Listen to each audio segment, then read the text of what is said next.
अगर कोई 2 degree homogeneous equation है तो वो क्या क्या रिप्रेजेंट करेगी।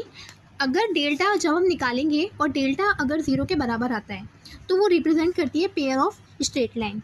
सर्कल को कब रिप्रेजेंट करेगी, अगर हमने निकाला है डेल्टा वो 0 के बराबर ना हो लेकिन ए और बी बराबर हो, यानी कि ये वाला ए और ये बराबर हो लेकिन एच ना हो, यानी कि एच बराबर 0 हो, तब वो सर्कल को रिप्रेजेंट करेगी। पैराबोला की कंडीशन होती है delta is not equal to 0, लेकिन एच स्क्वायर जब भी हम निकालेंगे एच स्क्वायर और ए बी वो आपस में कैसे होंगे, बराबर होंगे। ए कहाँ से निकालोगे, ए यानी कि एक्स स्क्वायर का कोफिशिएंट और बी यानी कि वाई स्क्वायर का।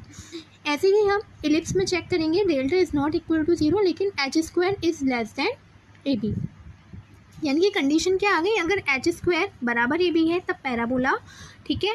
H square greater than A B है तब hyperbola, H square less than A B है तब आपका इलिप्स रिप्रेजेंट करेगी। लेकिन इसमें कंडीशन होनी चाहिए जब आप डेल्टा निकालेंगे तो वो 0 के बराबर ना आए, तभी कंडीशन फुलफिल हो जाएंगी, ठीक है। अब इसमें रेक्टेंगुलर हाइपरबोला की बात करते हैं तो delta is not equal to 0 लेकिन H square is greater than A B, ठीक है। एच स्क्वायर अगर ए बी से बड़ा है तब हम कहेंगे कि रेक्टेंगुलर हाइपरबोला है, लेकिन ए प्लस बी बराबर 0 होना चाहिए, ठीक है। ये सारी कंडीशन है, ये आपको याद होनी चाहिए। अब जैसे कि ये प्रश्न है कि ये वाली जो इक्वेशन है a x square plus b y square plus h x plus h y बराबर 0, h is not equal to 0 एक रेखा युग्म में निरूपित करता है, तो वो क्या होगा। अगर वो एक रेखा युग्म में निरूपित करता है तो उसकी कंडीशन होती है ए प्लस बी बराबर 0 है, यानी कि वो लाइन आपस में क्या है, परपेंडिकुलर है, ठीक है, लंबवत है। तो ऑप्शन ए करेक्ट हो जाएगा। ये आपसे कब पूछा था, ये देखिए कि कितना इंपॉर्टेंट है पीजीटी परीक्षा 2004-11 इन सब में।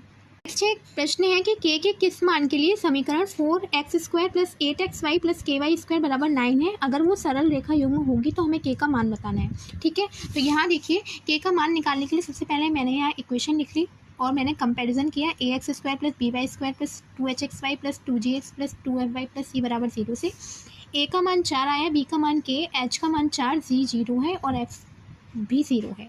डेल्टा निकालने के लिए हमारा फॉर्मूला होता है A H G A H B F G F C.